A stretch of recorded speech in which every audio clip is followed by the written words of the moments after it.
درمیان میں ہم نے ہاں ایک ہوٹل کے اندر ناشتہ کیا، بہت ہی بہترین پراٹھے تھے اس کے، اور کیا کہتے ہیں چائے بھی بہت اچھی تھی۔ ہمارے نظام بھائی جو ہے نا وہ گریوی لینے کے ماسٹر ہے، تو انہوں نے گریوی میں سو گئی پڑی، ملائی کے اندر بھی انہوں نے گریوی لے لی۔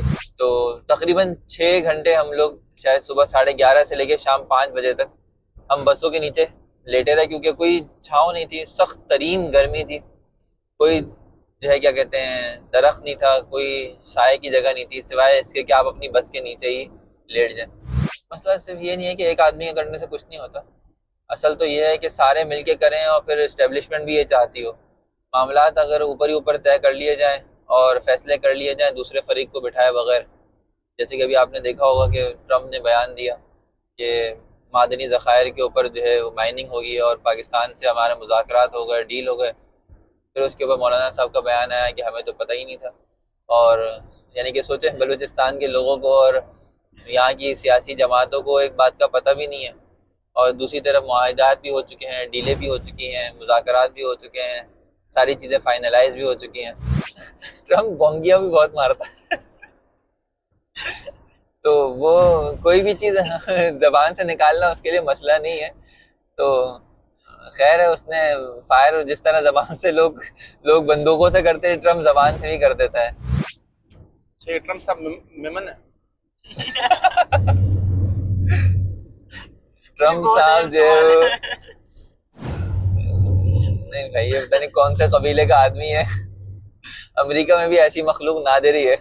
یہ نوبل پرائز کس سے لے رہا ہے؟ حالانکہ خود ایک پاورفل آدمی ہے، اس کو کیا ضرورت ہے؟ بس نوبل پرائز ان کی ایک دماغی سائیکی کہہ لیں ایک طرح سے، ایک ان کے لیے اعزازی صفت ہے کہ بھائی پوری دنیا کے اندر ایک پرائز ہے، ایک انعامی ایک وہ ہے، مرتبہ ہے۔ دینے والے تو خیر اقوام عالم ہیں، یعنی کہ پوری دنیا کے لوگ جو ہے اس مل کر وہ دیتے ہیں، گویا کہ ایک طرح سے اقوام عالم کی طرف سے ایک نمایاں کارکردگی کے اوپر نہیں، اب کسی حملے کا امکان نہیں ہے۔ انڈیا کے جو ہے نا ارمان آرزویں سب ٹھنڈے پڑ گئی ہیں، کچھ سالوں کے نہیں، ہو سکتا ہے کچھ دہائیوں کے لیے بھی انڈیا جو ہے نا اب یہ غلطی یا سمجھے بھول کر بھی یہ غلطی نہیں کر سکتا۔ اگر آپ کو سپر پاور یا ایشین ٹائیگر کے القاب کا شوق چڑھا ہوا ہے اور آپ کو اپنے اوپر لگانا ہے، اس کے لیے محنت بہت ہے، ابھی دلی دور است۔ پاکستان اگر محنت کرے تو بالکل بن سکتا ہے، معاشی طور پہ اپنے آپ کو مستحکم کرے، اقوام عالم کے اندر ممتاز کرے، ایٹمی پاور تو ہے ہی، تو دفاعی طور پہ جس طرح اس نے اپنے آپ کو مضبوط کیا ہے، معاشی طور پر دنیا ٹیکنالوجی کا فائدہ اٹھا کے سارا کام ڈیجیٹلائز کر رہی ہے اور اپنے آپ کو منظم کر رہی ہے تاکہ چوری چکاری ختم ہو سکے۔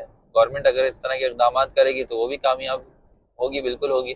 لیکن مسئلہ یہ ہے کہ جب قوم کا مزاج بگڑا ہوا ہو نا تو وہ ہر جگہ اپنا چور رستہ نکال لیتے ہیں۔ کہنے سمجھنے کی بات یہ ہے کہ دیکھیں وہ لوگ ان چیزوں کو اپنی عملی زندگی میں اتار چکے ہیں، وہ معاملات کی صفائی کو اپنی عملی زندگی میں اتار چکے ہیں۔ ایون میں ایک جگہ پڑھ رہا تھا کہ نیوزی لینڈ کے اندر کانسیپٹ نہیں ہے کہ ایک آدمی جھوٹ بولے، سوچیں ہمارے یہاں کانسیپٹ نہیں ہے کہ دکاندار سچ بولے کتنا ہمارے یہاں ان کے یہاں 360 ڈگری کا فرق ہے۔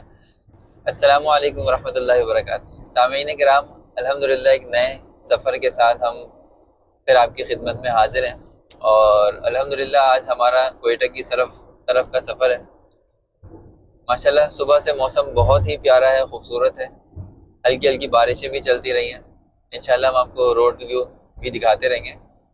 باقی حسب سابق جو ترتیب ہماری ہوتی ہے، سوالات جوابات کی نشست، کوشش کرتے ہیں کہ جتنا بھی ہمارا سفر کا دورانیہ ہے کسی کام میں آ جائے اور اس کو کارآمد کیسے بنایا جائے۔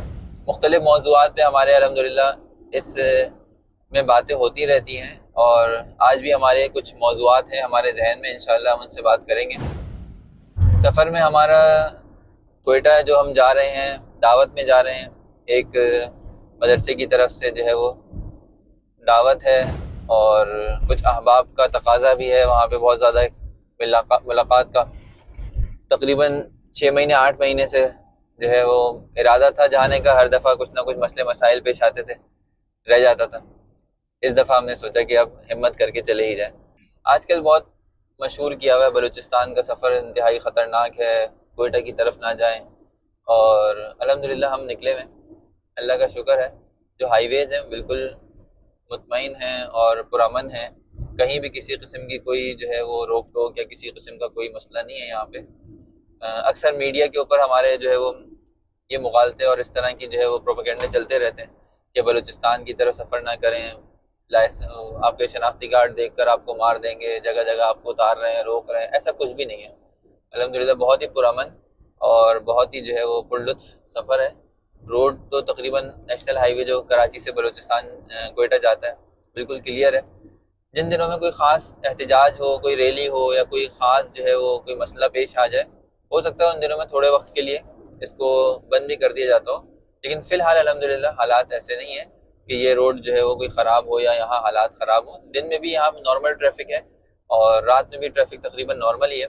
ہم صبح نکل گئے تھے فجر سے پہلے، اور فجر ہم نے جو ہے وہ شہر کے کنارے پر ہی پڑھی ہے، فاروقیہ فیز 2 کے قریب ہم نے فجر پڑھی ہے. فجر کے بعد سے نکلے میں الحمدللہ ابھی ہمیں تقریباً 7:30 بج گئے اور ہم بیلا پہنچنے والے ہیں. بیلا سے آگے پھر خزدار ہے، خزدار سے آگے پھر کلات ہے، پھر اس کے بعد انشاءاللہ ہمارا کوئٹہ کا سفر ہے. پراٹھے ملائی کا آپ نے ذائقہ بتایا نہیں. ہاں درمیان میں ہم نے ایک ہوٹل کے اندر ناشتہ کیا ہے، بہت ہی بہترین پراٹھے تھے اس کے، اور کیا کہتے ہیں چائے بھی بہت اچھی تھی. ہمارے نظام بھائی جو ہے نا وہ گریوی لینے کے ماسٹر ہے، تو انہوں نے گریوی میں سو گئی پڑی، ملائی کے اندر بھی انہوں نے گریوی لے لی. ان کی ماشاءاللہ خصوصیت یہ تھی کہ یہ عالمگیر کے سامنے جو ہے وہ کیا کہتے ہیں پائے والے سے گریوی لیتے ہیں بہت زیادہ. تو بیچارہ گریوی والا وہ ایک پلیٹ کے اندر جتنی گریوی دے سکتا ہے میرے خیال میں وہ ایک پلیٹ سے زیادہ کی گریوی دے دیتا ہے. گریوی کی بھی گریوی ہم گریوی کی بھی گریوی لیتے رہتے ہیں. تو بہرحال آج انہوں نے جو ہے وہ ملائی والے کو بھی نہیں چھوڑا، انہوں نے اس کو بھی کہا کہ بھائی تھوڑی سی گریوی لا کے دے، اس کے بغیر ہمارا گزارا نہیں ہے. یہ کون سا سفر آپ کا بلوچستان کی طرف؟ یہ بلوچستان کی طرف میرا شاید چوتھا سفر ہے.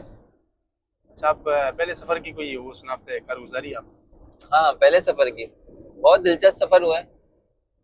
پہلا سفر تو ہمارا ایسا ہوا تھا کہ جس میں بلوچستان ہم بسوں میں جا رہے تھے کوئٹہ کی طرف، اور اس وقت اکبر بگٹی کا دور تھا. صحیح. تو نواب اکبر بگٹی کی مشرف سے اس زمانے میں کافی زیادہ چپقلیں سے رہتی تھی. تو ہم لوگ دوپہر کے وقت کے اندر یہاں پر ہائی وے کے اوپر تھے اور ایک جگہ پہ آ کے جو ہے انہوں نے روڈ بلاک کر دیا تھا. اور روڈ بلاک کر کے جو ہے وہ دونوں طرف پہاڑ تھے، بیچ میں پتھروں کی ایک لکیر تھی، اور اوپر جو ہے وہ رائفلیں لے کے لوگ بیٹھے ہوئے تھے، اور کسی کی ہمت نہیں تھی کہ وہ اس پتھر سے اس طرف کراس کر جائے یا اس طرف والا اس طرف کراس کر کے آ جائے. کنارے پر ایک کنواں تھا جس سے جو ہے وہ پانی پینے کا جو انتظام ہوا تھا، نماز وغیرہ کے لیے جو ہے نماز وغیرہ پڑھ لیا کرتے تھے. تو تقریباً 6 گھنٹے ہم لوگ شاید صبح 11:30 سے لے کے شام 5 بجے تک ہم بسوں کے نیچے لیٹے رہے، کیونکہ کوئی چھاؤں نہیں تھی، سخت ترین گرمی تھی، کوئی جو ہے کیا کہتے ہیں درخت نہیں تھا، کوئی سائے کی جگہ نہیں تھی سوائے اس کے کہ آپ اپنی بس کے نیچے ہی لیٹ جائیں. تو ہوتا یہ تھا کہ درمیان کے اندر 125 کے اوپر لوگ آتے رہتے تھے، ان کے پاس AK-47 بڑی بڑی بندوقیں ہوا کرتی تھی، اور وہ آ کے دیکھتے تھے کہ خالی کوئی آدمی جو ہے وہ ادھر سے ادھر جانے کی کوشش تو نہیں کر رہا. تو ایک دور ایسا بھی تھا کہ سپر ہائی وے جیسے یعنی کہ نیشنل ہائی وے کو بھی اس طرح بلاک کر دیا جاتا تھا کہ کسی کی ہمت نہیں ہوتی تھی کہ اس کو کراس کر سکے. اور اللہ کا شکر ہے پھر شام کو جا کے انہیں ترس آ گیا. فیملیاں تھیں، بچے تھے، عورتیں تھیں، سب کے سب جو ہے وہ اپنی اپنی بسوں کے نیچے 150 کے قریب بسیں ہمارے پیچھے شاید لائنوں میں لگی ہوئی تھیں. اسی طرح سامنے سے آنے والی بھی ادھر نہیں آ سکتی، تو 150-200 بسیں وہاں لگی ہوئی تھیں، پرائیویٹ گاڑیاں اس کے علاوہ تھیں. تو یہ سارا کا سارا مجمع انہوں نے روک کے رکھا ہوا تھا، اور یہ تھا کہ ہمارے مطالبات چل رہے ہیں، ہمارے مذاکرات چل رہے ہیں گورنمنٹ سے، اگر وہ مان لیتے تو کھول دیں گے، نہیں مانتے تو نہیں کھولیں گے. بہرحال 6 گھنٹے کی خواری کے بعد الحمدللہ ان کے مذاکرات کچھ ہو گئے گورنمنٹ سے، اور پھر انہوں نے وہ روڈ کھول دیا. یہ ہمارا پہلا سفر تھا. مفتی صاحب، یہ پاکستانی سرکار اور اسی طرح سے جو سرداروں کا نظام ہے، ان کی آپس میں جو غلطیاں اختلافات ہیں، غلط فہمیوں کی بنیاد پر ہے، یا کوئی بیرونی لوبیز کام کر رہی ہے بلوچستان کے اندر؟ اصل میں یہ تو اسٹیبلشمنٹ کی باتیں ہیں کہ کس طرح سے معاملات کو ڈیل کر سکتے ہیں ان کے ساتھ، اور سردار کلچر، وڈیرا کلچر، اور اس کو کیسے ختم کر سکتے ہیں یا اس کے اندر کیسے اصلاحات لا سکتے ہیں. بہرحال یہ ہمارے کرنے کے موضوعات نہیں ہیں. یہ اچھا، جو بلوچستان کی عوام ہے، وڈیرانہ نظام ان کے لیے اچھا ہے یا پھر سرکاری نظام؟ دیکھیں بہتر تو یہی ہے کہ سرکار کی ایک رٹ ہو یہاں پر، اور گورنمنٹ جو ہے وہ ان علاقوں کے اندر بھی ڈیولپمنٹ کے وہی کام کرے جیسے پنجاب میں اور سندھ میں ہوتے ہیں. آپ دیکھیں دونوں طرف سوائے بنجر علاقوں کے، اور سوائے جو ہے ایون ایسا ہے کہ یہاں ہریالی یعنی کہ وہ بھی نہیں ہے، کھیتی باڑی بھی نہیں ہے۔ ایک تو صحرائی علاقہ ہے اس وجہ سے بھی، اور دوسرا اس وجہ سے بھی کہ لوگوں کو ڈیولپمنٹ نہ کرنے دیا جاتا ہے نہ ہی ہونے دیا جاتا ہے، یعنی گورنمنٹ خود بھی یہاں پہ ایسے پروجیکٹ نہیں چلاتی جس سے ڈیولپمنٹ ہو جائے، اور نہ ہی لوگوں کو لگانے دیے جاتے ہیں کہ لوگ آئیں اور وہ اپنے بل بوتے کے اوپر یہاں پر جو ہے بنجر زمینوں کے اوپر پروجیکٹ لگا کر کام کرنا شروع کریں، ان کو تھوڑا سا موٹیویٹ کریں، تھوڑا سا ان کو جو ہے حوصلہ افزائی کریں۔ حالات ایسے رہتے ہیں کہ کسی کا کچھ بھروسہ نہیں ہوتا، کسی پل کے اندر کسی بھی وقت کسی بھی جگہ سے جا کے جو ہے وہ کوئی آدمی آئے اور آپ کا جو ہے وہ لگایا باغ تباہ کر دے، تو اس لیے انویسٹمنٹ کرنے سے لوگ ڈرتے ہیں۔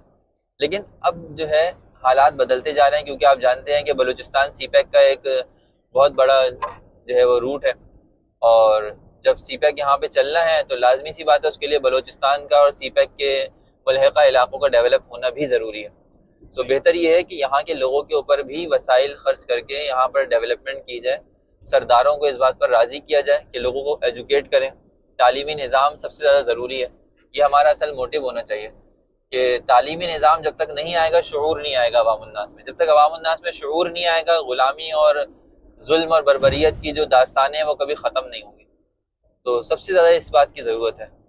لیکن یہاں کے لوگ تو یہ بولتے ہیں کہ ساری یہ حکومت ہے جو کچھ نہیں کرتی، زبردستی ہم تو بہت کچھ کرنا چاہتے ہیں لیکن یہ حکومت آتی ہے انتشار برپا کر دیتی ہے، آپس میں ہم لوگوں کو لڑاتی ہے، یا یہاں پہ آ کے ہمارے لوگوں کو اٹھاتی ہے، مار دیتی ہے، تو حکومت کی وجہ سے سب کچھ بھی نہیں ہو رہا اور ہم مجبور ہیں اس بات اصل میں یہ غلط فہمیاں ہیں نا دونوں طرف، یعنی عوام الناس کا اعتماد حکومت پہ نہیں ہے، حکومت کا اعتماد عوام الناس پہ نہیں ہے۔ تو نہیں، حکومت جو چاہیے نا کہ عوام کو اپنے اعتماد میں لے، عوام کے حکومت اعتماد تو نہ اپنے ہے کوئی تو اس کی وجہ ہوگی نا، عوام کو ایسے اعتماد نہیں ہے۔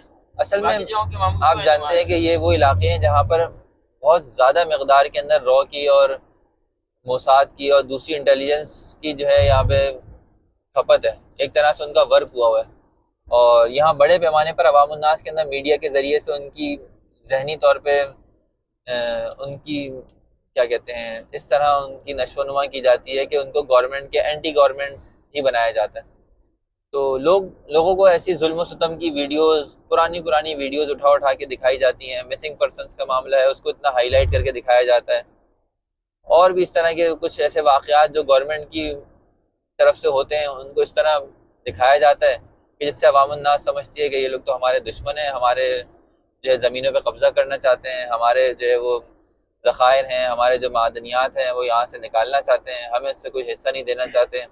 یہ غلط فہمی ہے۔ صرف گورنمنٹ نہیں، یہ لوگ بولتے ہیں ہمارا فلاں بڑا تھا، ہمارا فلاں بڑا تھا اور انہوں نے اسے بھی اٹھا لیا ہے، فلاں کو ہمارے سامنے اٹھا لیا ہے، وہ تو ہمارا اچھا خاصا ہمارے لیے مخلص تھا، تو جو ہمارے لیے مخلص ہوتا ہے کام کر رہا ہوتا ہے اب میں نے آپ سے یہی عرض کیا، یہ تو انٹرنل میٹرز ہیں، اب کس کو اٹھایا گیا ہے، کیوں اٹھایا گیا ہے، کیا وجوہات تھی ان کے اٹھانے پر، کچھ غلط ہیں تو وہ بھی اس کے خلاف بھی کارروائی ہونی چاہیے، ان کو کورٹ میں لانا چاہیے، ان کو جو ہے وہ عدالتوں میں پیش کرنا چاہیے، صحیح اٹھایا ہے تو اس کی الگ بات۔ ماورائے عدالت قتل اور جو مسنگ پرسن کا جو مسئلہ ہے کہ اس کو جو ہے نا بالکل نظر سے غائب کرتے ہیں اور اسی کوئی وجہ بھی نہیں بتاتے ہیں، اور یہ غیر قانونی ہے، آپ جانتے ہیں، یہ تو ہمارا قانون اس کی اجازت نہیں دیتا، نہ ماورائے قتل کی اجازت دیتا ہے، نہ ہمارا جو ہے قانون اس بات کی اجازت دیتا ہے کہ کسی کو اٹھا لیا جائے اور مسنگ پرسنس بنا دیا جائے۔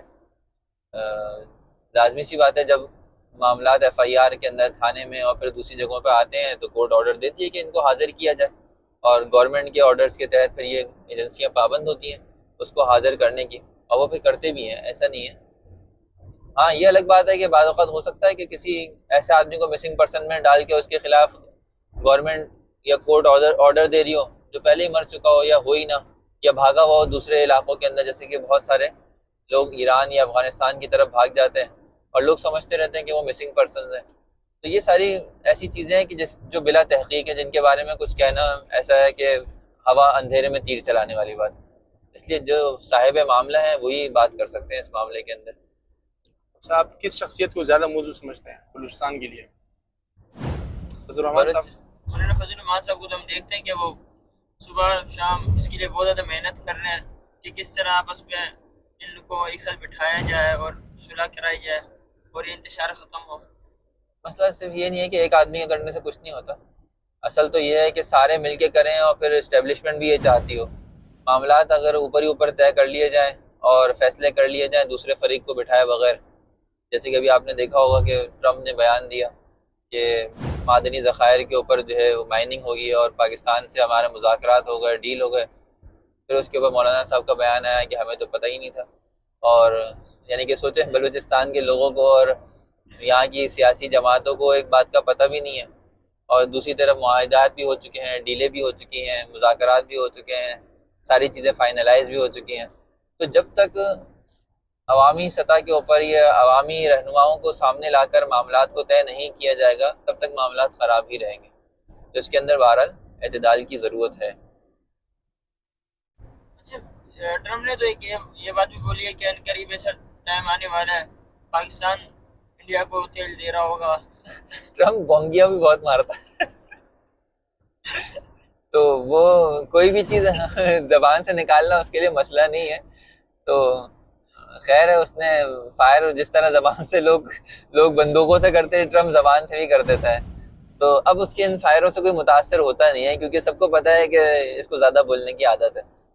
تو اس کی باتوں کو اب کوئی بہت زیادہ سیریس لیتا نہیں ہے. ایون اس کے اپنے حلقے کے لوگ بھی اب اس کے باتوں کو کوئی زیادہ سیریس نہیں لیتے، اس لیے ہمیں بھی نہیں لینا چاہیے. اس نے تو پاکستان انڈیا کی دشمنی کو پتہ نہیں کتنی ڈیکیڈز یعنی کہ کتنے 500 سال پرانی کہتی تھی، پاکستان کو بنے 50 سال ہوئے تھے. تو یہ تو اس کا عالم ہے اس بیچارے کی معلومات کا. اور حقیقت یہ ہے کہ اس کو معلومات کی ضرورت بھی نہیں ہے، وہ مدعے کی بات کرتا ہے اور اپنے پروفٹ کی بات کرتا ہے. اس سے زیادہ کا اسے کچھ پتہ نہیں ہے، وہ دائیں بائیں دیکھتا ہی نہیں ہے. ٹرمپ صاحب میمن ہے. ٹرمپ صاحب جو نہیں بھائی، یہ پتہ نہیں کون سے قبیلے کا آدمی ہے. امریکہ میں بھی ایسی مخلوق نادر ہی ہے. اتنی بات ضرور ہے کہ ہاں ٹرمپ جو ہے وہ جرمن ہے یعنی کہ اس کے دادا پردادا جرمنی سے آئے تھے، کیونکہ جرمن ابھی پریزیڈنٹ جب آگے ٹرمپ کے پاس بیٹھا تھا تو اس نے ٹرمپ کو جو ہے وہ ایک طرح سے یہ باور کرانے کے لیے کہ یہ غیر ملکیوں کو باہر نکالنے کی اور مائیگرینٹس کو باہر نکالنے کی بات کر رہا ہے، تو اس نے ان کے دادا کی تصویر دکھا کے بولا تھا کہ یہ جرمن تھے آپ بھی جو ہے وہ گویا کہ جرمنی سے ہی آئے. تو اتنی بات ضرور ہے کہ ٹرمپ بھی جو ہے ہٹلر کی قوم کا ہی ہے. جس طرح ہٹلر بھی ناقابل فہم تھا، ٹرمپ بھی ناقابل فہم ہے، کوئی اس کو سمجھ نہیں سکتا. بات کیا کرتا ہے، نشانہ کون ہوتا ہے، مقصد کیا ہوتا ہے بات کرنے کا، اور کس کو ٹارگٹ کرنا مقصد ہوتا ہے، کچھ اندازہ نہیں ہوتا اس کی باتوں سے. تو ہر کچھ دن میں بدل جاتا ہے. اچھا، کچھ لوگ مفتی صاحب یہ اسرار دکھنے کے لیے ایسی باتیں کرتے ہیں، کچھ تشویشی باتیں کرتے ہیں. اگلا بندہ سمجھتا ہے کہ یار اس کا مقصد پتہ نہیں کیا ہو، وہ پوری جو ہے نا قوم کو تشویش میں رکھتا ہے، اپنے مقاصد جو ہے نا پورے کر رہا ہے. یہ نفسیات کی قسم ہے. اصل میں ٹرمپ جو ہے نا وہ سمجھے ایک طرح سے میڈیا کا کھلاڑی ہے. جس طرح ہمارے یہاں کہہ سکتے ہیں کہ عمران خان ایک میڈیا کا کھلاڑی ہے نا، نیریٹو بلڈنگ کرنا آتی ہے اس کو، پبلک کو جذبات اور جوش میں لانا اس کو آتا ہے، پبلک کے دماغوں سے کھیلنا آتا ہے اسے. تو ٹرمپ بھی ایسا ہی بندہ ہے کہ وہ جو چاہتا ہے اس کا نیریٹو بلڈ کر دیتا ہے اور اس کے مطابق جو ہے وہ حالات بھی پیدا کر دیتا ہے. ابھی آپ نے دیکھا ہوگا چونکہ اس کو ایک فی الحال نوبل پرائز کی شدید تمنا ہے اس کے لیے وہ بیچارہ کیا بار بار مانگ رہا ہے، کیا اس کے لیے جتن نہیں کر رہا. پاکستان انڈیا کی صلح کرا رہا ہے، کبھی اسرائیل فلسطین کی صلح کرا رہا ہے، کبھی جو ہے وہ ابھی کمبوڈیا اور تھائی لینڈ کی صلح کرانے کے لیے پہنچ گیا. وہ یہ نوبل پرائز کس سے لے رہا ہے؟ حالانکہ خود ایک پاورفل آدمی ہے، اس کو کیا ضرورت ہے؟ بس نوبل پرائز ان کی ایک دماغی سائیکی کہہ لیں ایک طرح سے، ایک ان کے لیے اعزازی صفت ہے کہ بھائی پوری دنیا کے اندر ایک پرائز ہے، ایک انعامی ایک وہ ہے، مرتبہ ہے. دینے والے تو خیر اقوام عالم ہیں، یعنی کہ پوری دنیا کے لوگ جو ہے اس مل کر وہ دیتے ہیں، گویا کہ ایک طرح سے اقوام عالم کی طرف سے ایک نمایاں کارکردگی کے اوپر اور امن کے اوپر دیا جاتا ہے نوبل پرائز عام طور پہ. تو اس لیے جو ہے وہ یہ چاہتا ہے کہ اس کو یہ پرائز مل جائے. پاکستان کس بنیاد پہ دینا چاہتا ہے؟ پاکستان تو صرف اس بنیاد پہ دینا چاہتا ہے کہ ٹرمپ نے جو ہے وہ انڈیا پاکستان کی جو ہے وہ جنگ بند کروائی ہے اس حیثیت سے. بس اس کے اوپر وہ نہیں مفتی صاحب، جو یہاں غزہ سے کے اندر چل رہا ہے وہ سب پاکستان جو سفارش کر رہا ہے ہاں. جنگ بندی پر، تو یہاں سے یہ معلوم ہوتا ہے کہ پاکستان جو ہے نا وہ کہ انڈیا کے سامنے کمزور پڑ گیا تھا.